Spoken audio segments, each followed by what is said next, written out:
ನಮಸ್ಕಾರ ಎಲ್ರಿಗೂ. ನಾನು ಇತ್ತೀಚೆಗೆ ಐಹೊಳೆಗೆ ಹೋಗಿದ್ದೆ. ಸುಮಾರು ವರ್ಷಗಳಾದ ಮೇಲೆ ಮತ್ತೆ ಹೋಗಿ ನೋಡುವ ಅವಕಾಶ ನನಗೆ ಸಿಕ್ತು.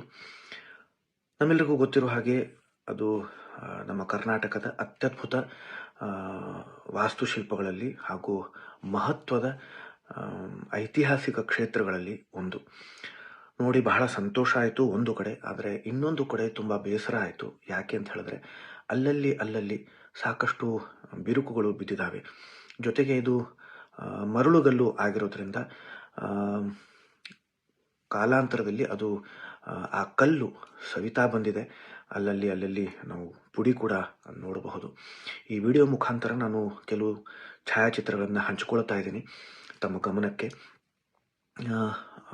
ಮೊಟ್ಟ ಮೊದಲನೇದಾಗಿ ನಾನು ನಮ್ಮ ಆತ್ಮೀಯರಾದ ಘನಶ್ಯಾಮ್ ಭಾಂಡಗೆ ಅವರಿಗೆ ಹಾಗೂ ಆನಂದ್ ಹಬೀಬ್ ಅವರಿಗೆ ಧನ್ಯವಾದಗಳನ್ನು ಹೇಳ್ತೀನಿ. ಯಾಕೆ ಅಂತ ಹೇಳಿದ್ರೆ ನಾನು ಅಲ್ಲಿಗೆ ಹೋದಾಗ ವಿಡಿಯೋ ಮಾಡಿದ್ದೆ, ಆದರೆ ಕಾರಣಾಂತರಗಳಿಂದ ಆ ವಿಡಿಯೋ ಅಷ್ಟು ಸರಿಗೆ ಬಂದಿರಲಿಲ್ಲ.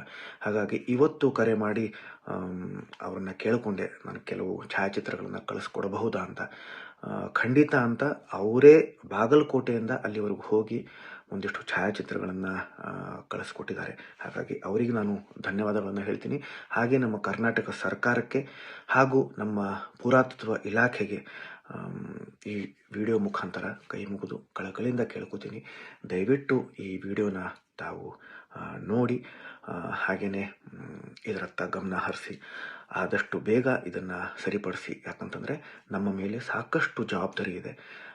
ಮುಂದಿನ ಪೀಳಿಗೆವರೆಗೂ ಈ ನಮ್ಮ ಐತಿಹಾಸಿಕ ಕ್ಷೇತ್ರಗಳನ್ನು, ದೇವಾಲಯಗಳನ್ನು ನಾವು ಅವ್ರಿಗೆ ತೋರಿಸ್ಬೇಕು, ಅದನ್ನು ತೊಗೊಂಡು ಹೋಗಬೇಕು ಅಂತ ಹೇಳಿದ್ರೆ ಅವು ಚೆನ್ನಾಗಿರಬೇಕು.